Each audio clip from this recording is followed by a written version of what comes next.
મેં એક ઇમ્પ્રોવાઇઝેશન વિચારેલું છે. અમદાવાદ સાહેબ, હું ઈચ્છું છું કે તમે દરેક સવાલના જવાબ ઈમાનદારીથી આપો. 100%. એટલે તમે એક કસમ લો. પણ બધા સવાલના જવાબ બધા ઈમાનદારીથી જ આપીશ. ના ના ના ના ના, આપણે એક કસમ લઈએ ને. તમે છે ને એક કામ કરો, તમારી જ ફિલ્મ હા 3 એક્કાની તમે કસમ ખાઓ. 3 એક્કાના આપણે કસમ ખાઈએ. હવે યશ મિત્ર ને મલ્હાર એક સાથે અમને લાવવા પોસાશે નહીં, ખાલી જઈનો ફિલ્મને પોસાશે. એટલે મારી પાસે આ 3 એક્કા છે. ઓહો, આ 3 એક્કા કેમેરા દેવને બતાવી અને એમ કહો કે જે કંઈ પણ કહીશ એ સાચું જ કહીશ.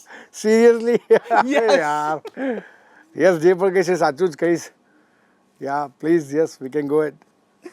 Thank you.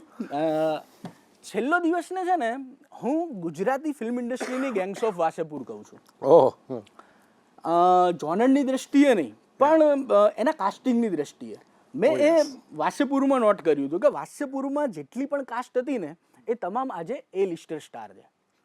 છેલ્લો દિવસમાં પણ એવું બન્યું છે કે નાનામાં નાનું કેરેક્ટર, જેમ કે માઇકલે કરેલું કેરેક્ટર તમોએ અમોની લાગણીઓ છિન્ન ભિન્ન કરી નાખી, એ લિસ્ટર સ્ટાર છે. બધા એ લિસ્ટર સ્ટાર છે.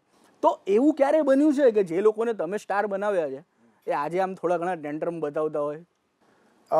ના યાર, એ ટેન્ટ્રમ બતાવે કોઈની પણ જોડે. એ છેલ્લો દિવસના આપણે એક્ટર્સમાંથી કોઈ પણ હોય, એમાંનું કોઈ પણ છોકરું, અને હું તો એકલા છેલ્લો દિવસ પણ નહીં, બીજી બધી ફિલ્મોમાં પણ, કે કદાચ એવા એક્ટર્સ કે જેની જોડે હું કોઈ કામ ના કર્યું હોય, એવા કલાકારો પણ ક્યારે પણ હજુ સુધી કોઈ ટેન્ટ્રમ્સ બતાવી નથી રહ્યા. અને બધા જ લોકો, every one is so down to earth, so polite, કે ઇઝીલી એક્સેસિબલ ટુ એની વન, અને બહુ જ મજાના લોકો છે યાર. મને તો આવી ઇન્ડસ્ટ્રીમાં એટલે જ મજા આવી રહી છે એમ, કે યુ નો કે બધા જ લોકોને આઈ એમ શ્યોર કે everyone is enjoying the working with each other.